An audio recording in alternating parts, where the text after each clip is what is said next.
Eh bien, bonjour à toutes et à tous. Merci d'avoir répondu présent. C'est toujours un plaisir pour nous de réaliser des webinaires. Donc, un grand merci à l'UFE de nous avoir invités une nouvelle fois. Je me présente, je m'appelle Léa Callan. Je suis accompagnée donc de ma collègue. Bonjour à toutes et tous, donc Marion Fougeret. Alors, nous sommes toutes les deux salariées du groupe Réside Études et conseillères clientèle Expat Invest pour nos clients non résidents.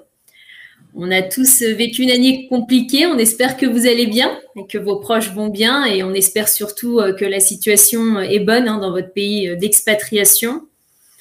Alors, comme d'habitude, n'oubliez pas de nous préciser dans quel pays vous vous trouvez. C'est toujours agréable de savoir où se trouvent nos internautes. N'hésitez pas à nous poser vos questions tout au long de cette présentation. Le chat est fait pour ça. En tout cas, on essaiera d'y répondre au fur et à mesure ou à la fin, puisqu'on se laissera quelques minutes pour tout ce qui est questions-réponses.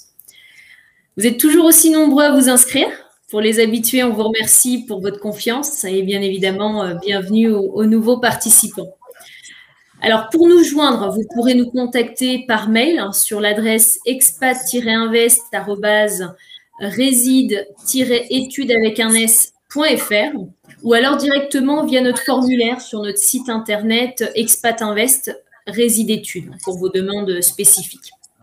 Alors, vous pourrez également nous contacter par téléphone pour ceux qui le souhaitent au 01 53 23 25 65.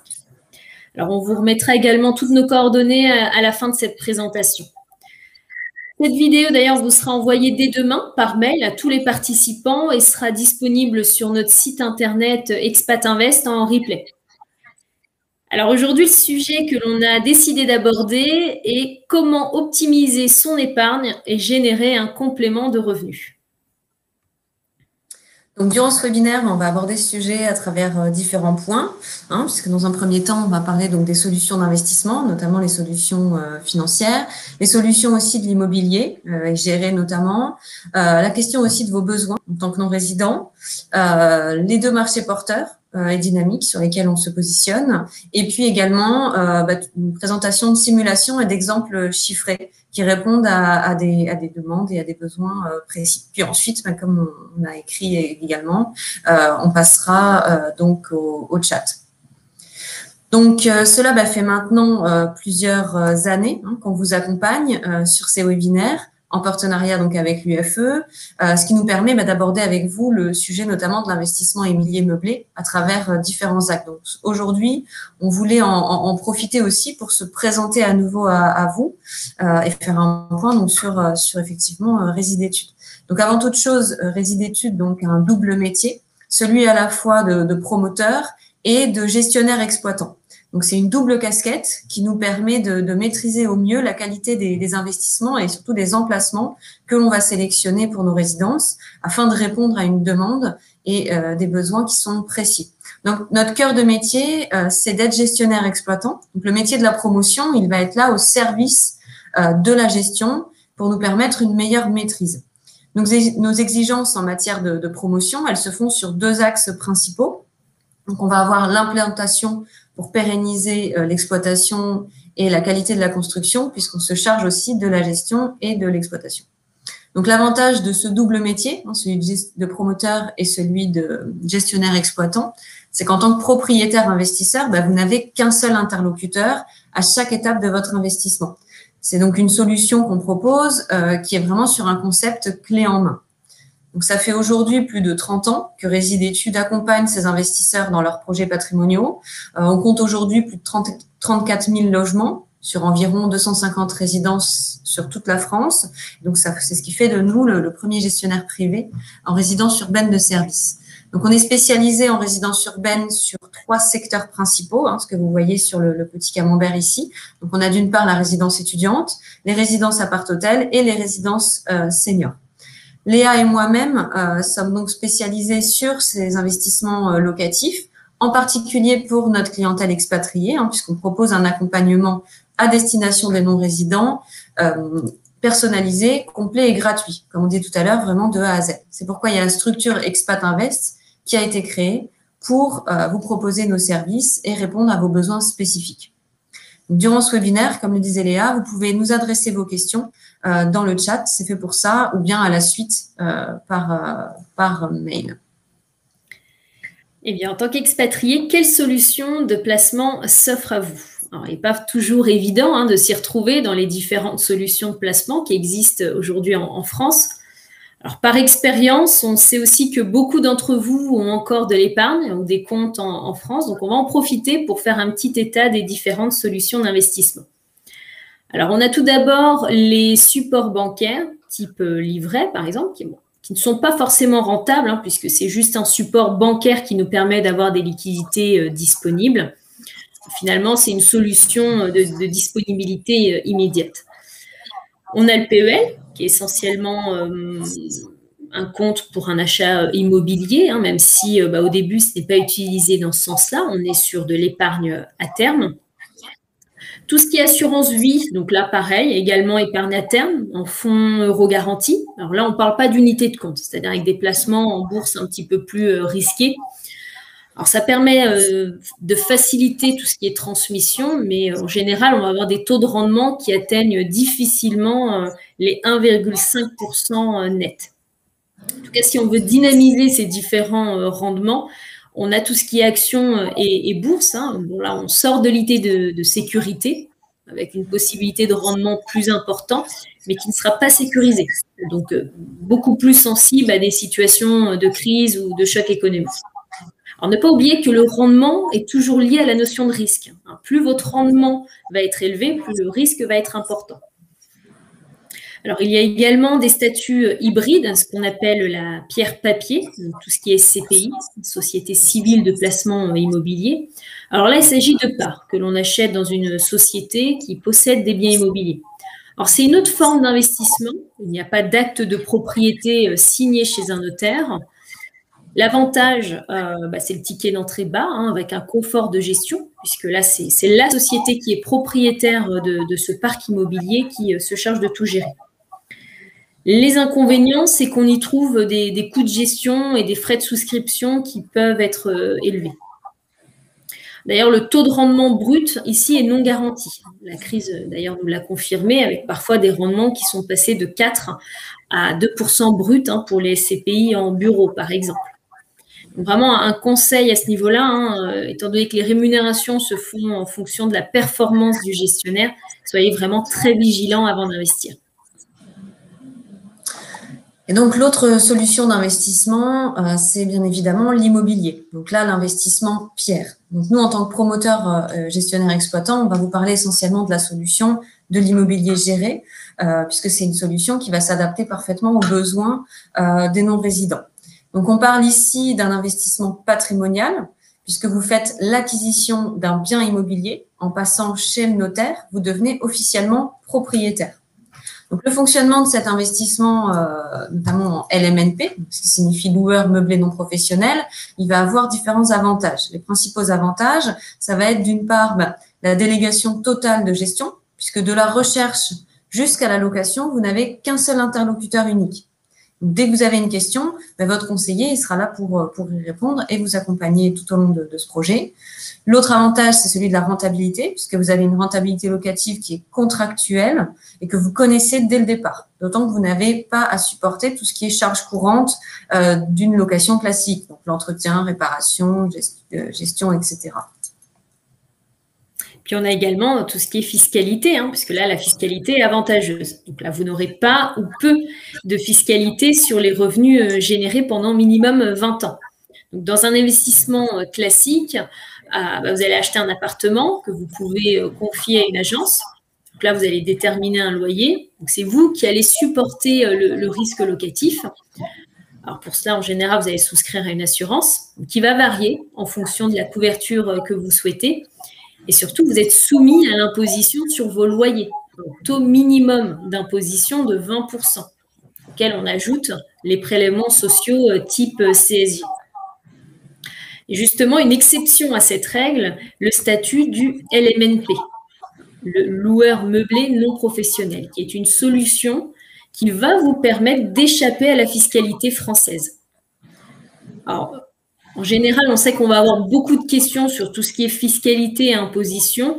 Donc, à ce sujet, on vous invite vraiment à nous contacter directement par mail, notamment pour vous apporter des réponses plus précises en fonction de votre lieu d'expatriation.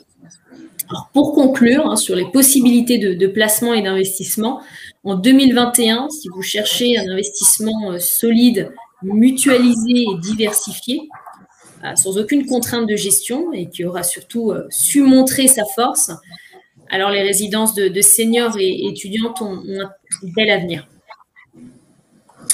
Mais avant tout, et surtout avant de se lancer, on va vraiment aborder la question aussi de vos besoins en tant que non-résident. On en parle souvent, mais c'est important de bien identifier donc ces besoins, surtout en tant que non-résident et expatrié.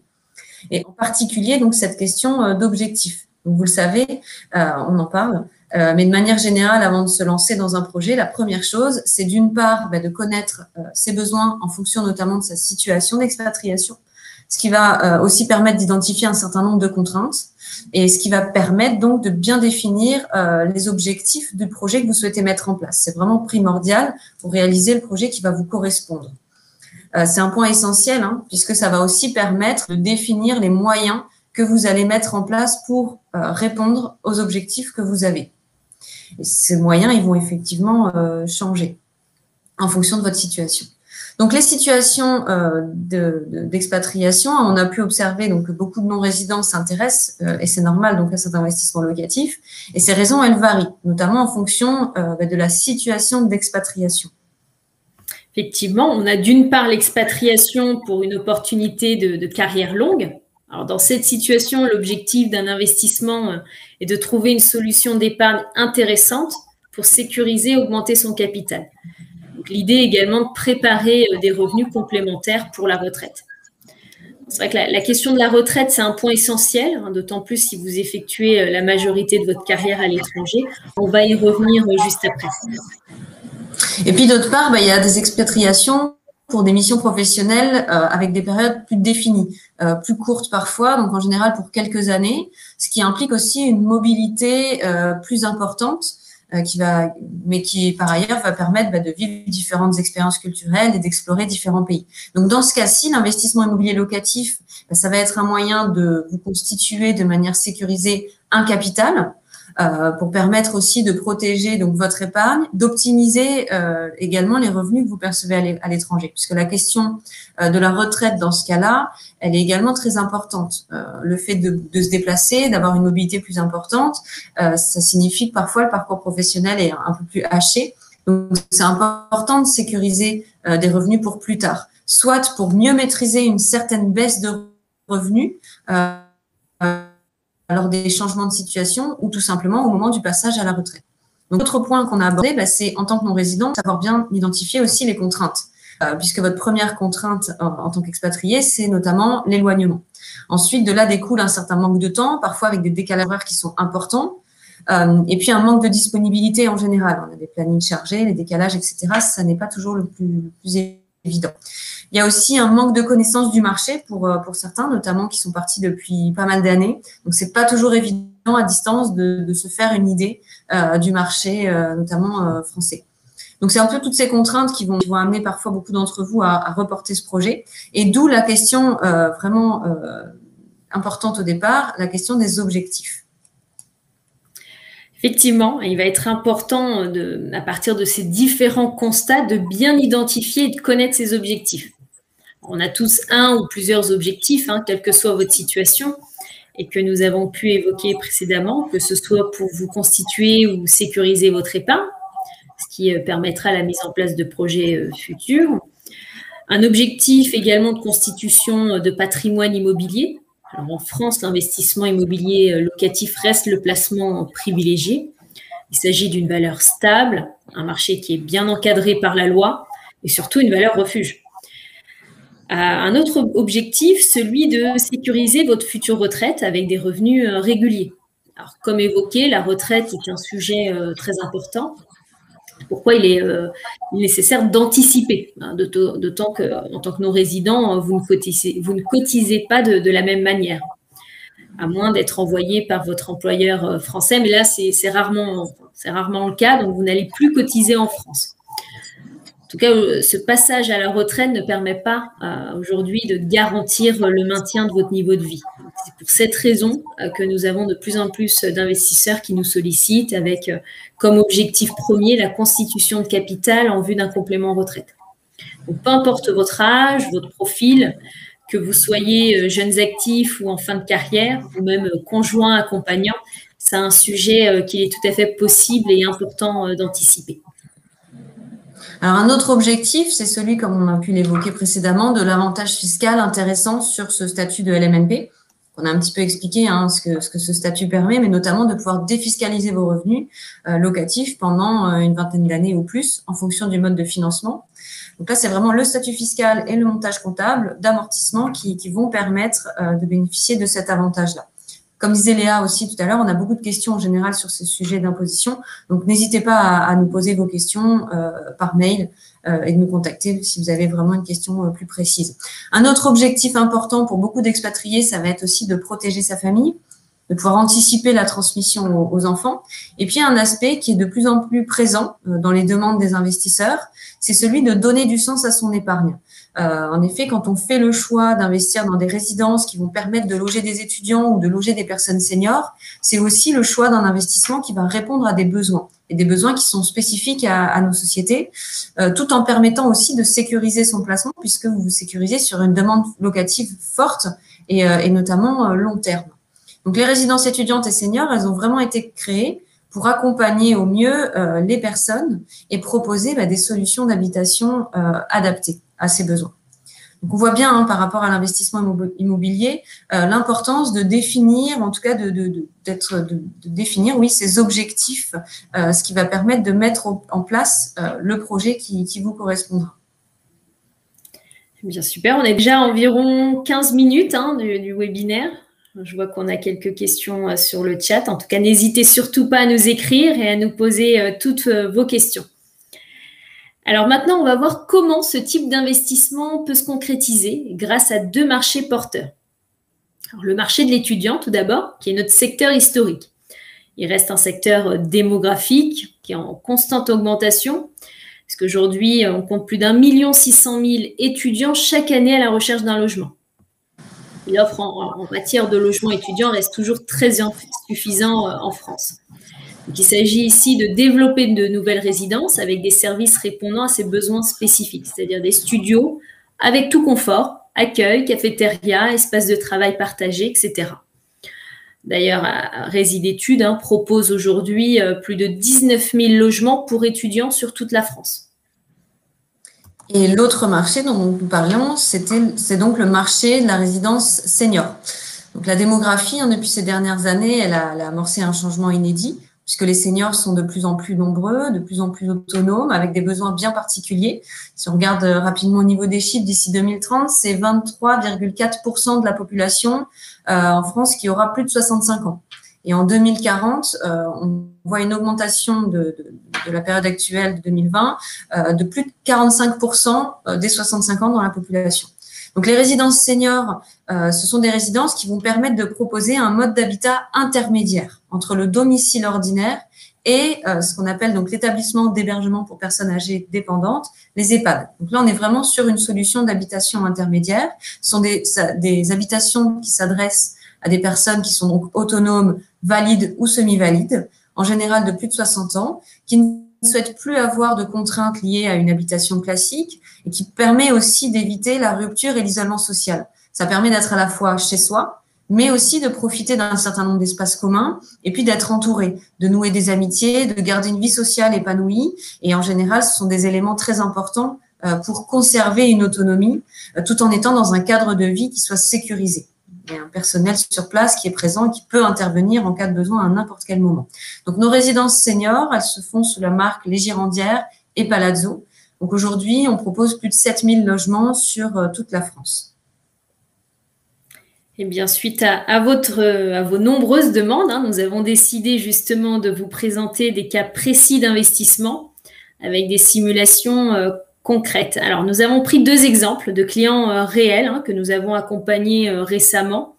Alors, bien évidemment, pour garder l'anonymat, nous avons modifié les prénoms.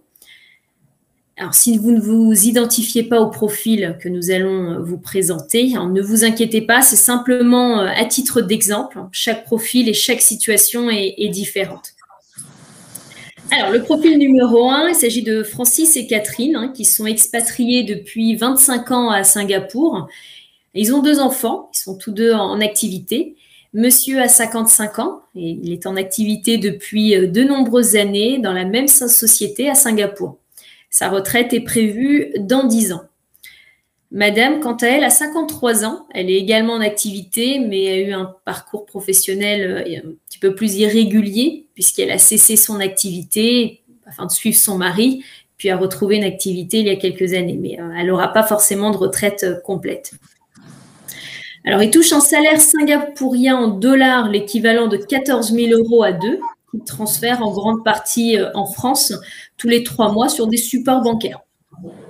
Leur objectif principal, premièrement, c'est le placement d'épargne en France, qui ne leur apporte plus rien, notamment sur des supports type assurance vie et PEL, comme on a pu le voir tout à l'heure. Le second objectif, c'est la préparation d'un complément de revenu, en particulier pour protéger madame, qui, pour le coup, n'aura quasiment pas de retraite. Leur souhait est donc de générer un revenu retraite complémentaire de 1 000 € pour leur revenu d'ici une dizaine d'années maximum.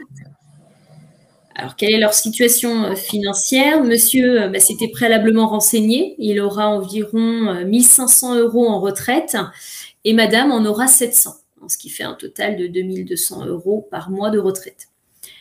Alors, ils ont déjà 2 biens en location gérés par une agence en France qui se trouve en Normandie, qui est leur région d'origine, et qui leur génère des revenus, soit 1 250 € de revenus locatifs bruts. Alors, à cela, on retire les charges de gestion, de copropriété, de syndic, et également l'imposition des loyers, ce qui nous donne 800 € de revenus nets. Alors, au total, on a 3 000 € de revenus prévus à la retraite, sachant que ce couple cherche à augmenter le revenu global de 1 000 € pour atteindre justement 4 000 € de revenus à la retraite. Leur cahier des charges, donc ils ont environ 60 000 € sur un PEL et 80 000 € sur une assurance vie. Alors, ils souhaitent donc en placer une bonne partie. Le conseil qu'on leur donne, c'est de garder un peu de liquidité et d'utiliser au maximum le levier de crédit qui est aujourd'hui très intéressant. Ils ne souhaitent pas dépasser 1 000 € d'efforts mensuels. Donc, après l'étude de leur dossier, après avoir défini donc tous les éléments dont tu as parlé Léa, voilà le montage qu'on leur a proposé. Donc c'est un début d'étude. Donc au niveau de l'investissement, on va avoir un investissement avec un prix immobilier TTC de 420 000 €. Comme on disait, donc là c'est une opération dans le neuf sur du LMNP. Donc dès le départ, on fait un gain de la TVA qui s'élève à 20% et qui va être avancé par rési d'études. Donc, ce qui permet de retirer au prix immobilier TTC le montant de cette TVA, donc de 70 000 €. Ce qui donne un prix immobilier hors taxe de 350 000 €. Le prix immobilier, donc, de 12 600 €, dont 1 300 € de TVA vont être remboursés après la livraison du bien. Et les frais de notaire qui s'élèvent qu'on a défini, à 10 910 € environ. Donc là, c'est ce qui nous donne un total à financer de 373 510 €.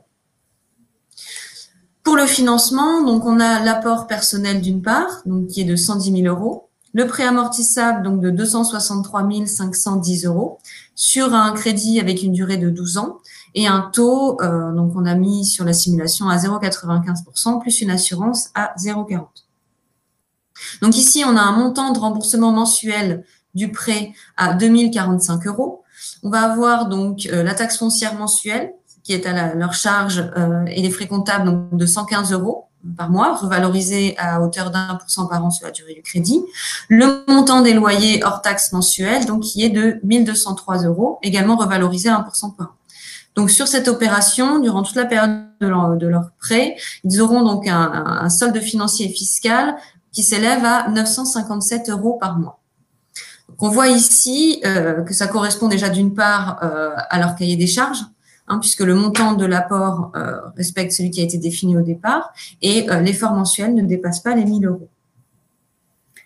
€. Eh bien, cette solution d'investissement correspond à l'achat de 2 appartements dans les résidences seniors neuves ou alors à un appartement un petit peu plus grand. Dans cette situation, nous avons proposé à notre couple d'investisseurs 2 appartements dans l'optique de transmission future aux 2 enfants.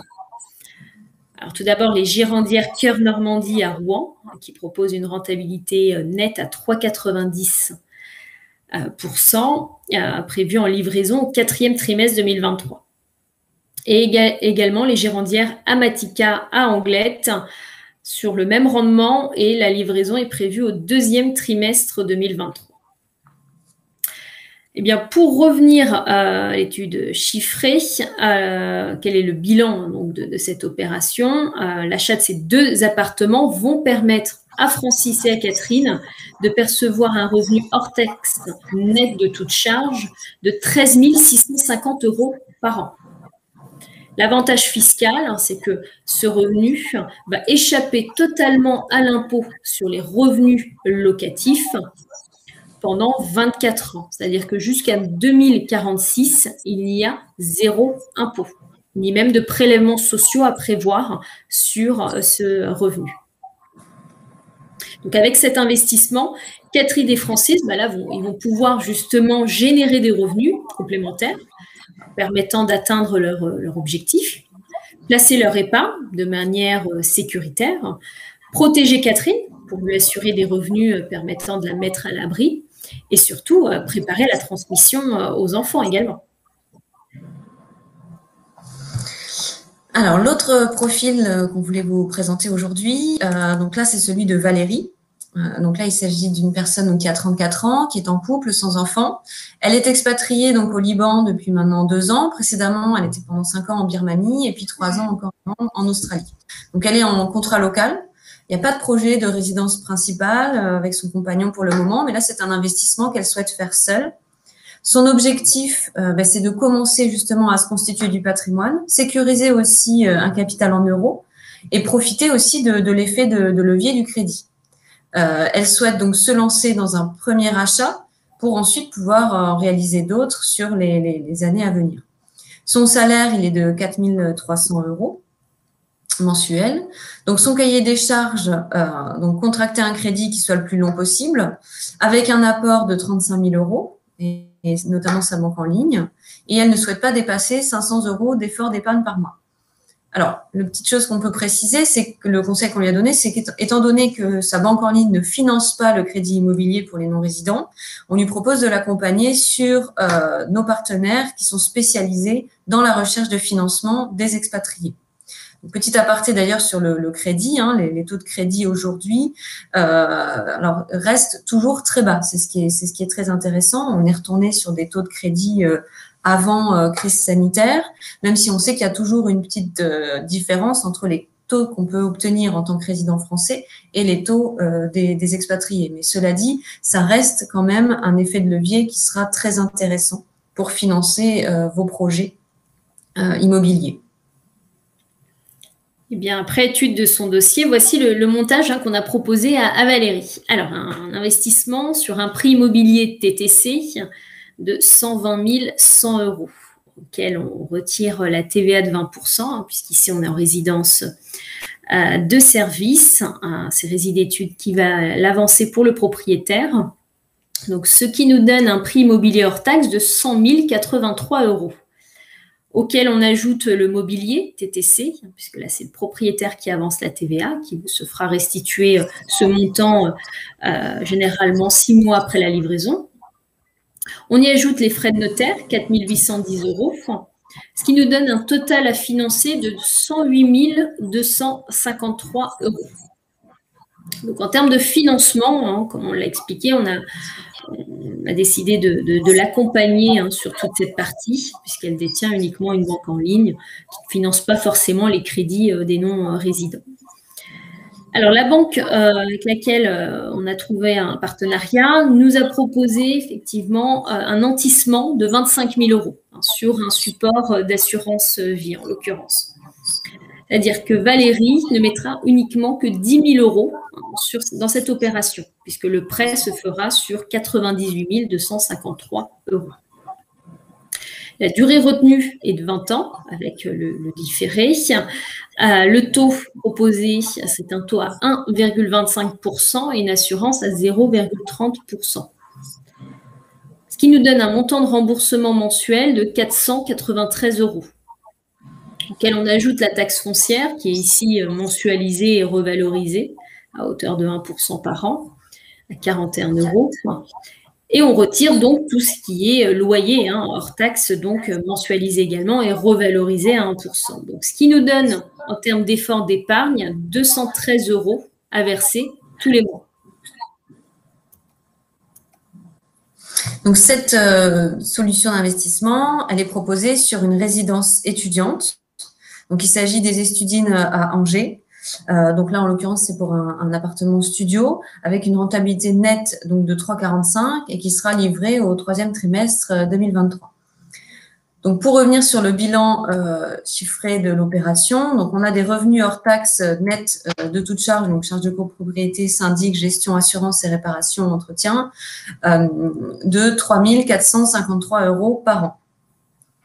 Sachant que ces revenus donc, vont être indexés chaque année au taux de l'IRL. Et au niveau donc, de l'avantage fiscal, donc là, on a un amortissement comptable, ce qui permet, comme l'a expliqué Léa, de percevoir des revenus qui vont être nets d'impôts en France, notamment pendant 31 ans, donc ce qui va jusqu'à 2054. Donc, par rapport à cette opération pour Valérie, ça lui permet de commencer à constituer un patrimoine, de conserver aussi une partie de son épargne puisqu'elle sera placée en nantissement et donc de profiter d'un effet de levier plus important. Et ce qui permet aussi, c'est pour ça qu'on n'a pas été au maximum de son remboursement mensuel, de conserver une capacité d'épargne pour des projets d'investissement à venir. Eh bien, pour conclure sur notre webinaire, en tout cas pour notre partie présentation, alors, au travers de ces deux cas concrets très différents, cela nous permet de mettre en avant l'importance de définir ses objectifs au départ. Pour Catherine et Francis, on est sur un besoin de revenus à la retraite d'ici 10 ans environ et de protection de madame qui a permis de trouver une solution qui leur convient. L'achat de 2 appartements d'un budget équivalent leur permet de prévoir sereinement la future transmission aux enfants. Et ils ont également pris conscience que c'était certainement la dernière période de leur vie pour profiter du levier de crédit, pour se constituer un capital, puisque dans leur pays d'expatriation, le prix de l'immobilier n'est pas forcément abordable et surtout les taux de crédit sont plus élevés. Alors, quant à Valérie, alors elle prend conscience de son objectif d'investissement suffisamment tôt pour compléter son patrimoine progressivement et donc lui permettre d'avancer, en tout cas sereinement, dans ses investissements futurs. Elle a pris conscience que ses futures 30, voire 35 années d'activité professionnelle vont lui permettre de se constituer ce patrimoine immobilier, mais également un capital qu'elle ne détient pas au départ. Elle profite justement des taux de crédit fixes et en euros.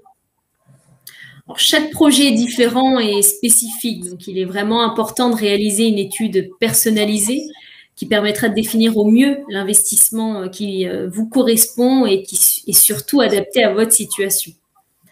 On a terminé avec notre présentation. À votre tour maintenant, dites-nous quel type de situation vous correspond, quels sont vos objectifs et quel type d'investisseur vous êtes. On attend tous vos retours sur le chat.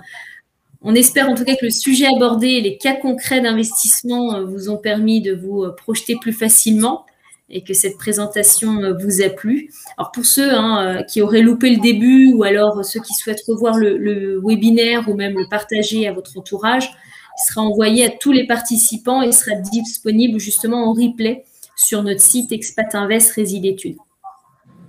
On va également vous afficher nos coordonnées pour que vous puissiez nous contacter plus facilement. Et puis, on va commencer à regarder vos questions. Oui, alors je vois ici, là, on a une première question de Nathalie qui demande quelles sont les différentes étapes pour les investissements en LMNP. Donc, Déjà, il faut savoir que tout se fait à distance. Hein. Ça, c'est aussi un changement. Il y a certaines étapes qui ne se faisaient pas encore tout à fait à distance et qui, avec le Covid, pour l'instant, peuvent se faire à distance. Donc, dans un premier temps, il y a déjà toute une phase de prise de contact, d'études, hein, d'où l'importance d'échanger avec vous, d'analyser votre situation, votre cahier des charges, les moyens aussi que vous souhaitez mettre sur cette opération. Ensuite, on va passer à une deuxième étape qui est celle des simulations, des études, ce qu'on a un petit peu pu vous présenter là. Donc ça, ce sont vraiment des propositions qui ont été faites suite à justement cette étude-là et les objectifs qui ont été définis. Une fois que les études sont vues, les appartements choisis, donc là, première étape, c'est celle d'une signature, donc de contrat préliminaire de réservation. Donc ça, c'est par voie électronique.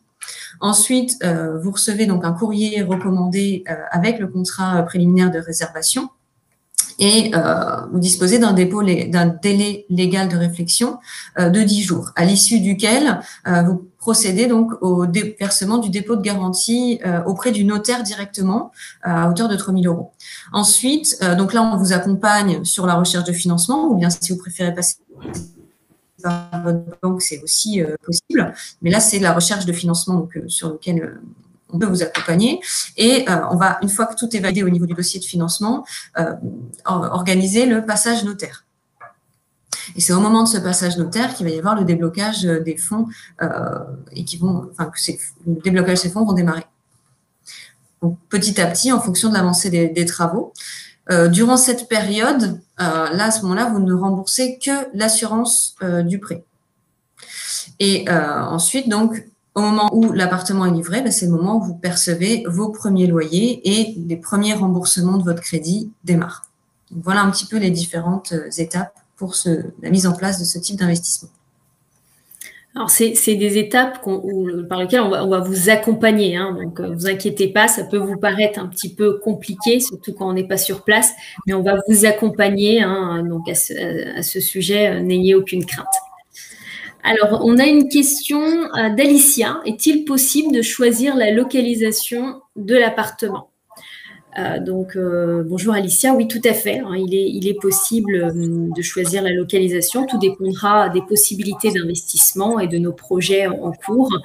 On a aujourd'hui un panel de 250 résidences sur toute la France, l'équivalent de 34 000 logements, donc je pense qu'il y aura de quoi faire. Alors, l'autre question que l'on a, c'est celle de Sébastien qui nous demande donc qu'en est-il du marché étudiant avec le Covid qui force à changer le modèle des étudiants, études à distance et donc plus forcément dans les villes étudiantes. Alors, en effet, hein, le Covid a apporté un certain nombre de changements sur nos vies même au quotidien et y compris celles des étudiants. Il y a une période effectivement où beaucoup d'étudiants se sont retrouvés avec une grande majorité de cours en distanciel. Cela dit, il y a quand même beaucoup d'étudiants qui sont restés hein, dans leur logement, qui n'avaient pas toujours la possibilité soit de rentrer chez leurs parents, soit de repartir ailleurs. Donc là-dessus, malgré les cours en distanciel, il y a quand même un besoin d'avoir un espace de travail qui s'y prête. D'autant qu'il y a quand même si c'était pas la majorité, un certain nombre de cours qui continuaient aussi en présentiel, donc d'où l'importance de pouvoir quand même rester proche de ces universités. Et donc, ça s'est confirmé d'ailleurs avec la rentrée 2021, puisqu'on a eu un taux de remplissage qui est quasi équivalent à celui des années précédentes. Donc, il n'y a pas eu d'impact, en tout cas direct, sur le besoin des étudiants de se loger. Après, effectivement, au niveau de l'organisation de leurs cours, c'est une façon totalement différente, d'où aussi un besoin de se sentir bien chez soi, dans un univers qui soit quand même adapté. Et finalement, on a eu aussi une hausse de demande des étudiants français, puisque beaucoup, par contre, d'étudiants étrangers n'ont pas eu la possibilité forcément de venir. Et donc, on a de plus en plus d'étudiants français qui sollicitent des résidences en LMNP et dans des résidences étudiantes pour justement un certain confort de vie aussi au quotidien. Et puis, le fait de se retrouver avec d'autres étudiants d'une même université dans une même résidence, puisqu'en général, on se positionne proche des universités, ça permet quand même de pouvoir se voir tout en conservant un espace à soi. Donc là-dessus, non, les résidences étudiantes continuent de répondre à un vrai besoin et qui ne fait que s'accroître, malgré une certaine évolution de la façon d'étudier. Mais il y a toujours une nécessité de se trouver proche de ces universités. Bien, on va regarder la question de Bruno. J'ai loupé le début. Pourquoi est-ce net d'impôt le revenu locatif? Bon, c'est pas grave, Bruno, vous pourrez revisionner le début en replay. Il n'y a pas de souci. Vous vous connecterez directement sur notre site internet.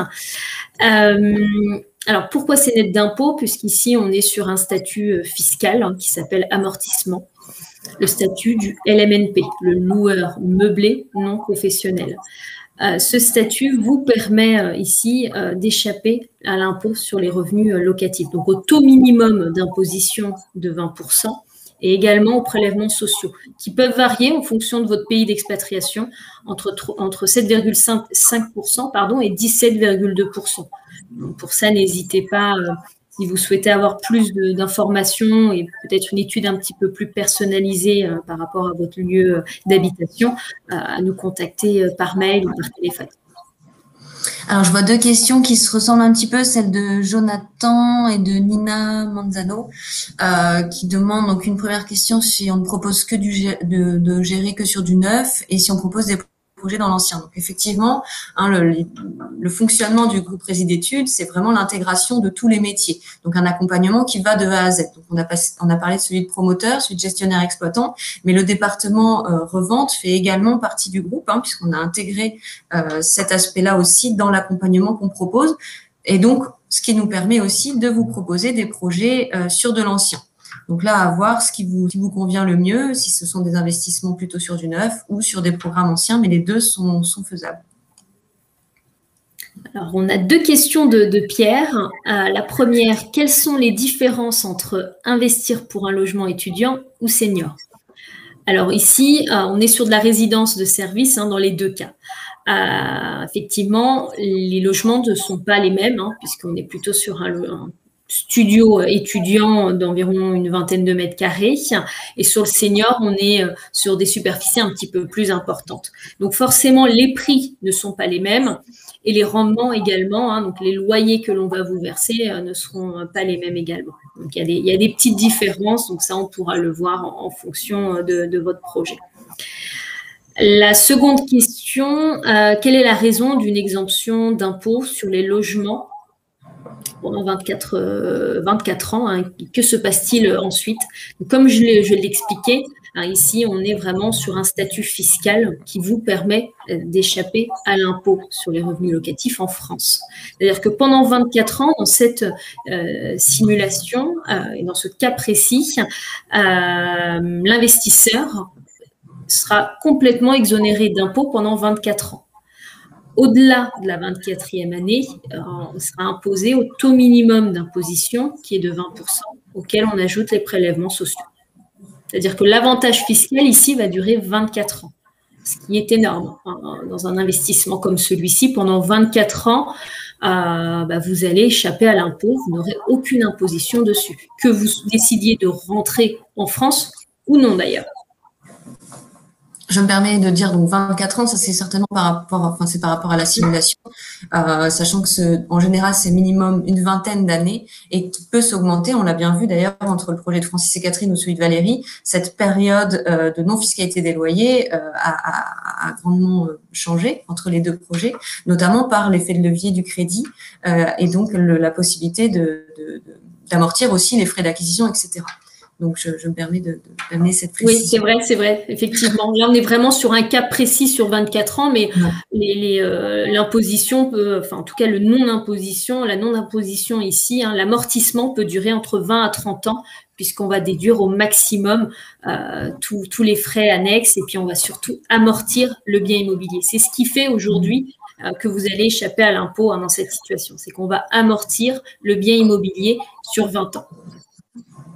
Alors, on a une question de Eya qui demande combien coûte le service d'accompagnement de Réside Études pour un LMNP. Alors, le service d'accompagnement de Réside Études, il est gratuit. C'est-à-dire que nous, on vous accompagne sur l'étude, définir les objectifs, etc. Et ce service est totalement gratuit. C'est un accompagnement que l'on propose. Et donc ensuite, au moment où vous percevez vos loyers sont nets. C'est-à-dire que vous n'allez pas déduire un coût de charge de gestion de Réside Études. ce qui est totalement différent avec une gestion par agence. Donc, c'est vrai qu'on est quand même sur deux projets qui fonctionnent différemment entre de l'investissement LMNP ou du locatif classique avec des frais que vous allez devoir déduire, notamment de gestion. Là, ce n'est pas le cas. Alors, on a une question de Morgane. Suivez-vous encore les clients après qu'ils soient rentrés en France? Y a-t-il des changements au niveau de la fiscalité? Alors, on va pouvoir vous accompagner, en tout cas dans la démarche d'investissement. S'il vous faut un logement de transition, vous aurez éventuellement la possibilité de vivre dans une résidence appart-hôtel. Ce sont des appartements totalement conçus, justement, équipés, en tant que locataire dans cette situation. C'est vraiment pour la transition, j'ai envie de dire. Et sur la fiscalité, comme on l'a expliqué, même si vous décidez de rentrer, l'avantage fiscal continuera. Donc, à ce niveau-là, vous n'avez pas d'inquiétude. Que vous décidiez de rentrer dans 10 ou dans 30 ans, l'avantage fiscal continue. Je me permets aussi d'apporter une petite précision par rapport à la question tout à l'heure qui rejoignait changement de fiscalité, qui demandait donc que se passe-t-il au terme de l'amortissement. Donc là, soit vous êtes toujours à l'étranger et auquel cas c'est la fiscalité, donc le barème qui est défini à 20%, soit vous rentrez en France et dans ce cas, donc c'est la même chose, vous continuez à amortir et parce que votre fiscalité est soumise à l'imposition française ensuite. Mais si vous êtes toujours en amortissement, vous continuez à percevoir vos loyers qui sont défiscalisés. Donc ça ne change rien tant que vous êtes encore dans la période. Et ensuite, ça s'adapte en fonction de là où vous êtes. Je ne sais pas si c'est clair ou… C'est très clair, Marion. Voilà. Et bien justement, plus une question liée au financement de Valentin. Quel apport personnel minimum conseillez-vous? Alors ça va vraiment dépendre de nos partenaires bancaires. Donc, ça va dépendre des banques en général. On est au minimum entre 10-15%, tout dépend des profils, ça peut être 20%, comme on peut aller jusqu'à 30%. Alors, on est vraiment sur une question spécifique en fonction du profil. C'est pour ça, d'ailleurs, vous avez vu sur la simulation de Valérie, où là, l'idée, vous voyez, elle a de l'apport, mais l'idée, c'est d'avoir cet apport qui est gardé en sécurité, si besoin, pour elle. Et donc, des solutions comme ça, en nantissement, c'est très adapté et surtout, ça vous sécurise encore plus si vous avez besoin de liquidité un jour. Et puis, ça permet d'augmenter l'effet de levier du crédit. C'est surtout ça aussi. Donc, moi, je rajouterais qu'en général, c'est bien d'anticiper, d'avoir un montant d'apport qui équivaut entre 25 et 30% du prix de l'investissement, sachant que ce sera peut-être pas toute cette somme qui sera mise en apport directement sur l'opération, mais qui pourrait être, comme Valérie, mise en nantissement. Et donc, d'augmenter cet effet de levier. Alors, on va répondre aux dernières questions. On espère que c'est clair au niveau des réponses. Dites-nous ce que vous en pensez également. Si vous voulez des petites précisions, n'hésitez pas à nous le faire savoir. Je voyais la question de Mathias parce qu'on a évoqué tout à l'heure les différentes étapes. Et donc, c'est vrai que je n'avais pas précisé, mais ce que je disais, donc il y a des changements par rapport au Covid qui ont quand même permis d'améliorer aussi le fonctionnement à distance. Et c'est le cas notamment du passage notaire actuellement. Alors, on ne sait pas encore pour combien de temps, mais pour le moment, c'est toujours d'actualité. Donc, le passage notaire peut se faire à distance. Peut-être tu vois un peu les étapes de ce passage notaire, Léa. Oui, non, c'est effectivement ça. Le Covid a fait effectivement évoluer certaines choses, notamment pour la signature avec le notaire. Donc, c'est très bien, c'est rapide, c'est efficace. Ça vous permet pas, enfin, ça vous évite surtout plutôt de vous déplacer. Donc, c'est très bien. On va peut-être répondre à encore une question et puis on va devoir malheureusement en arrêter là, mais vous inquiétez pas, on va pouvoir répondre à toutes vos questions. Si vous en avez, n'hésitez pas vraiment à revenir vers nous. C'est un grand plaisir de répondre à nos expatriés. Au contraire, on aime bien un petit peu savoir ce qui se passe également dans vos pays d'expatriation. Et puis surtout, si vous avez un projet, c'est un grand plaisir de vous accompagner. Oui, là, je crois qu'on touche au terme de ce webinaire. Donc, en tout cas, merci pour votre participation, pour vos questions. Il y a certaines questions, on n'a pas eu le temps, donc effectivement, d'y répondre, mais n'hésitez pas à nous les envoyer. Et la vidéo vous sera renvoyée de toute façon en replay pour que vous puissiez, voilà, certains n'ont pas pu voir le début ou sont arrivés en cours de route, revoir un petit peu tout ça. Bon, ben, dans ce cas-là, on vous laisse. On vous remercie pour toute Merci à vous. que vous nous avez apportée. Et puis pour les dernières questions, n'hésitez pas. On insiste vraiment là-dessus, mais on attend vos retours avec grand plaisir. On vous souhaite une bonne journée et à très bientôt. Et merci encore à l'UFR. Merci.